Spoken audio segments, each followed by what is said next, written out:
Hi, I'm Andrew Armstrong and welcome to the Back Office Teardown Lab, and today we're going to be talking about Raspberry Pi things. And if you recall, this is my Raspberry Pi, I want to say 3, I'm pretty sure it's not a 4, it's a 3.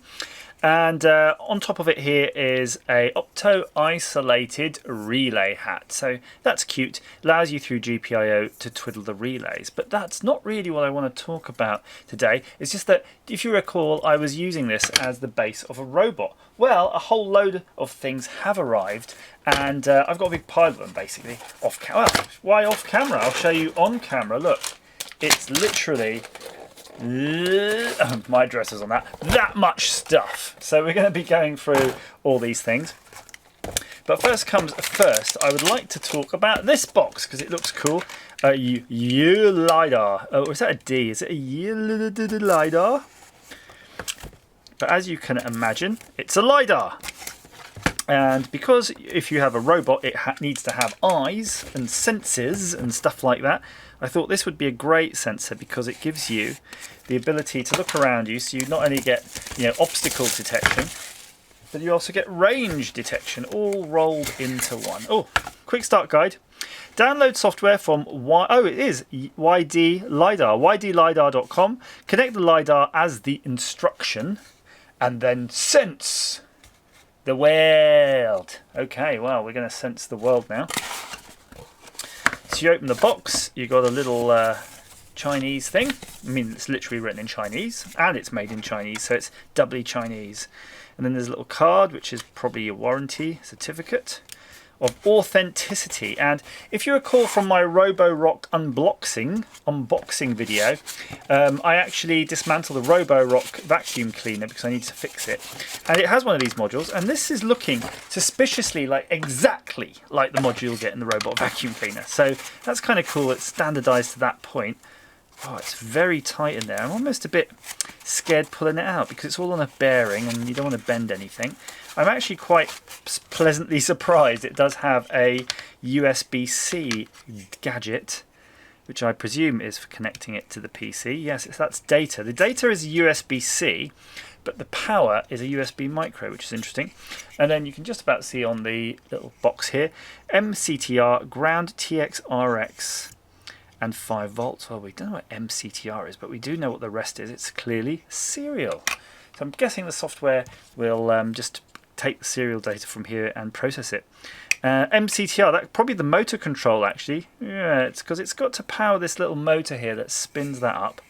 And then you can see that spins around very quickly indeed.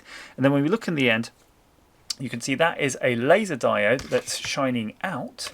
And then that's going to bounce off the object and then reflect, or refract, maybe a bit of both, that light back into that optical sensor, which of course will only pick it up just for a split second as it's spinning around like that.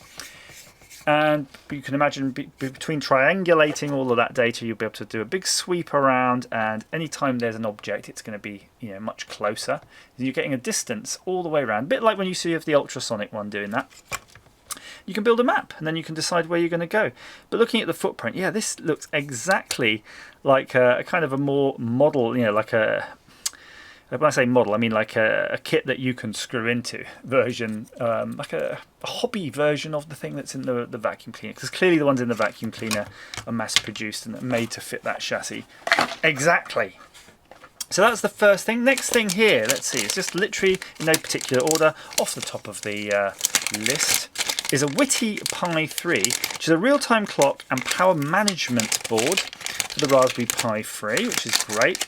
And you can see already it comes with a battery, and that's because it does have a real-time clock chip. And let's see, I'm seeing... here it is. That's the real-time clock chip, I'm sure. It's a DS3231SN. I'm really positive. Look at that big old dirty chip there. And then you have a little Atmel 354A5C. I don't know what that's doing. That's probably just a little microcontroller providing the communication, of course, to the Raspberry Pi. In fact, if we flip it over, you can see here it's a SPI bus device. then you have switch GPIO. So there's bits of bobs of GPIO here. You've got a DC in here, but you've also got USB-C, which is 5 volts in. But if I'm not mistaken, you can see here there's a power supply here. I believe it says power management because you can actually give it quite a beefy power into this thing. Not sure why this cut exists in the tracking. But we'll have to play that to see exactly what it can do. I'm hoping to do power management so it can turn on, hopefully do a power reset of the Pi, a nice power reset as well. That could be what that button does. Who knows? We won't really know till we put it all together. And you've got the standoffs in there, so that's nice. Nice little clock there. And that's good for your robot because you see the robot is going to be roaming around like, and the idea of when it runs out of power it'll go into a low power mode. You see it's got solar cells. It's a moon rover for the Earth, put it that way, you know, think of it that way. And it'll need a way of bringing it back up when there's enough power, and then it'll sequence it. So at the moment I'm thinking ideally I'm going to make my own board for the direct low level motor drive and GPS so it can get back to a known good Wi-Fi spot, manage its charge, and when it has enough power it'll start turning on the Raspberry Pi and the radars and all of the fancy equipment and be able to sequence them all. That's the idea behind it. Yeah, power management of course is critical to that. I feel we're taking a systems approach here too, so that we're actually you know, we're going to probably test all of this out using a Raspberry Pi platform and then maybe roll a board that's custom to everything that we need this to do, and I think that's what I'm going to end up doing. But this is the best way of really testing all your ideas out without having to get PCBs made. So this is a high precision analog to digital to analog board. Should we try that again? Analog to digital and digital to analog board at a high precision. And see what we can see here. AD, AD, AD, AD, AD. So we've got a whole bunch of channels for analog to digital, which is good. So these are going to be your sensor inputs if you've got various sensors you'd like. Perhaps you've got analog humidity sensors, light sensors. Think of what stuff a robot might want to observe and learn. You actually have here, it looks like an LDR, so it's got a light sensor actually built in.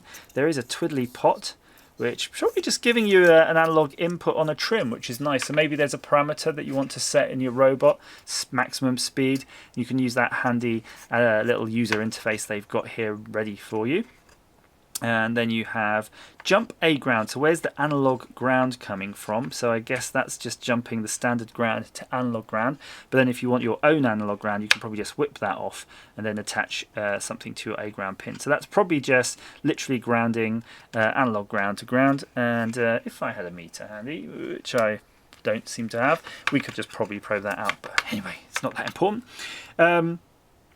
What I'm noticing though, you've got a lot of, you see here it says AD0 to AD7, so you've got a lot of these analog digital here, and then you've got also AD0 to AD7, so maybe you've got an edge connector and the terminal block, but I'm not seeing, where's the digital to analog? Oh, here it is actually, look, you've got here, so you've got, let's zoom right in so you can actually have a look at this with me as well. You've got here jumper pins for various configurations. So you've got your VCC, and whether you're setting it from 5 volts or 3V3, or your voltage reference from 5 volts or 3V3, currently set to 3V3. And then you have LEDs that you can play with that appear to be connected to the DACs. So you have 2 DAC channels, digital analog channels. And I don't know the resolution of those, or I don't know nothing about those. They're hopefully more than just on and off, but you can see here they're obviously wired down through here and they're going to these LEDs. And then you can see here we do have another channel here which is going to that light dependent resistor here, which is coming in. And then you have this adjust channel, which is this twiddly guy here. So I think the idea is that you can remove the jumpers and possibly attach your sensors in place of these onboard items, which is probably handy, and I probably ought to put that back where it was. And then you have a little, looks like a Texas Instruments chip to me, an ADS 1256 IDB, and there's a crystal with an 8 megahertz crystal, so I presume it's all just a microcontroller. Lovely little microcontroller. And the nice thing about this board, and it depends really on the configuration of all these other boards, is that it's got a through on the GPIO, so you can actually attach, in fact that one does as well, you can stack them, which is super useful. And your only hope is, so your only limit is, of course, is that these devices aren't using the same channels for their own things. So if you're lucky, they won't be, but if you're unlucky, they're all trying to use the same pins, and that really doesn't help. It's going to be quite a stack by the time you've stacked all these on. That is the issue with this particular form factor, unfortunately, but that's Raspberry Pis for you. So let's shove those back there and let's see what is in the box over here. And we've got two of these, so I'll just get out only the one for now. And this is from Andy Beer Sadken, so these were gratis, and I always appreciate something gratis, especially after forking out quite a lot for those boards. And you can see it is, can you guess? Yes, that's right, it is a stepper motor driver. And if I rotate it this way, you can see there's a nice little chart on here showing you all of the different positions of the switch to give you various running currents from 300 milliamps all the way up to 3 amps. 3 amps of whopping power. Can you imagine that? That's enough torque to twist the nipple nuts off Crichton from Red Dwarf. If you look at the back, there's a massive heatsink, and that's because the driver chip exists in there. And look, if I turn it, isn't it a beauty? Look at that. And it's giving you plenty of output channels here. I would have to remind myself actually how to wind these up, because of course those sorts of motors have various configurations. I'm saying stepper, but is it a servo? Yeah. You know what, I'm kind of confused. I kind of think for a stepper you'd have more pins. I'm seeing B minus, B plus in there, H minus, H plus, ground, and it looks like 24 volts. Yeah. So you've got 4 pins here. And then you've got clock plus, clock minus, it looks like. I'd probably have to dig out a data sheet to see if this is a servo or a stepper. I think it's a stepper, or could it be an H bridge? See, so many questions and very little answers. Somebody ought to look at the data sheets before making a video. Anyway, I'm going to say it's an unboxing video. And this, of course, is the piece de resistance, and this is the Dimension Sabertooth 2x60 module. And what this is a big old driver. It's a regenerative motor driver, very much like you'd get something in Robot Wars. And what it has here, you can see the terminals there. You've got your motor connections, and chunky little things they are too. And these are your big battery connections. Look at that. Whatever you do, you don't want to short out any of these things. Although, to be fair, they're not going nowhere. And underneath that heatsink, believe it or not, are the actual driver chips, and they have got to be absolutely tiny, because look how thin that is. These are going to be surface mount, big old MOSFET H bridges under there, and a big old heatsink on the bottom to take away that heat. And how this is driven, it's got a chip again. You can't see anything, it's all under that heatsink. I'm going to zoom in, you can see there's no visible chips, they're all underneath here, keeping cool. It has a chip on here that can take various inputs. So you can see here, this is a common 0 volts, so that'll go to your Raspberry Pi ground, so everything's grounded. But this will provide 5 volts out from your battery system. So if you wanted to, you could use that straight in here, for example, through that 5 volts on the USB-C, and you could have this power up your Raspberry Pi if you wanted to. Not sure you'd want that, because then you can't turn and off your CPU independently. And depending on how you set these jumpers, it can either receive data as analog, so you could put a potentiometer in here and twist it, and that'll. This has got 2 motor outputs, remember. So imagine a tank. This is a tank style drive system, so you can use potentiometers to drive those wheels. Or you can switch it in such a way where it'll connect to a radio controlled receiver. They've got that. And then there's a very simple serial data protocol for it, which is literally 1 byte, and you've got 8 bits per channel, basically 8 bits per side, and depending on where those bits are, it gives you so many steps, what, 128 steps or whatever it is of drive, and a 0 in the middle. But there is a more sophisticated packets serial mode that you can switch it into, though, where you literally send it a few bytes. So it's like a couple of bytes of command, which say literally both on now, left on, and you can actually set parameters such as the regenerative braking, the voltage limit, so it can measure the voltage if you've got lithium cells, for example, because if it's a regenerative system, you don't end up putting too much voltage into a lithium cell. And also when the batteries get too low, it can knock off. It'll say, no, I'm not taking any more power out of that. And that can be daisy chained together, so they're all on a kind of receive. I don't know if I think there must be two-way communication, because I'm sure you can look at the status, but I think there is a system where it's got basically slave modes and you've got chip selects. So you could have multiples of these. Like for example, perhaps if you are driving a bigger tank system and you have 4 motors, maybe you'd have 2 of these. One doing the left-hand side or one doing the right. You could do that, for example.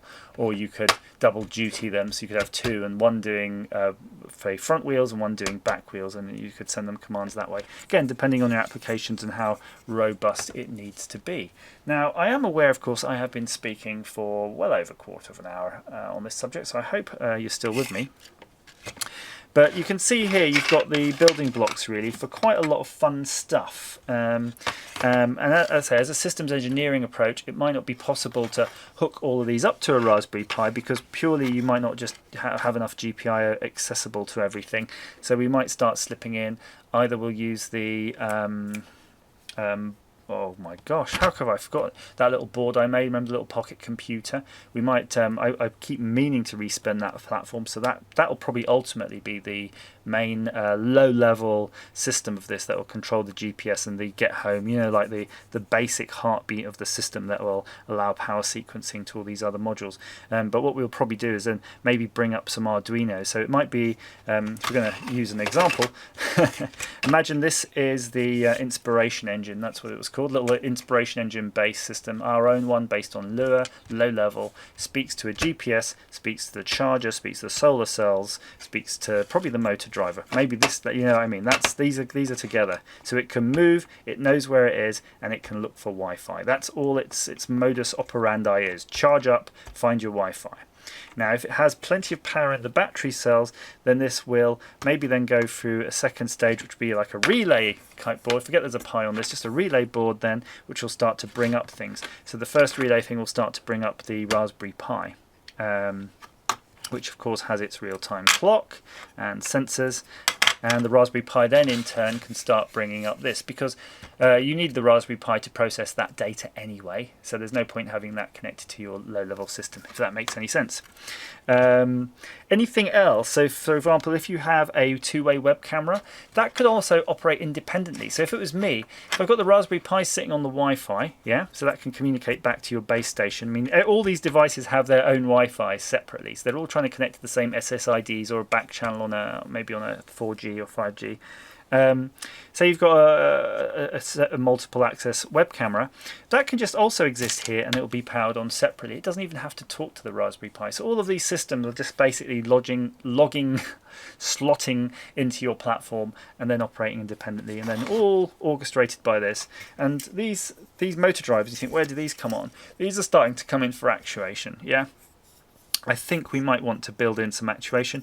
We might build a cleaner for the solar cells, for example, something that maybe wipes them or vibrates them or just tries to keep them clean anyway, pumps fluid on them, who knows. And we might want to then actually just have little end effectors or actuators that move stuff and do stuff around, because why not? It's fun. So there you go. Hopefully this whistle-stop tour has been interesting to you. If you do have an interest in robots and drive systems, control systems, please ping down below. Or if you have an interest in space and rovers and those, also ping down below, because this is the kind of, again, this is the idea of this project, is to basically recreate that type of equipment for the Earth. So you can have it shoved in your grandmother's garden miles away and still drive it around and do stuff. And the whole point of it, unlike a lot of devices you'd be used to in the day-to-day world, is that it cannot be reset like physically, right? You can't physically reset it. So you have to build in all of this smart resilience into the device. And to be fair to robotic lawnmowers, they do a pretty good job, but one gets stuck every now and then and you've got to dig it out.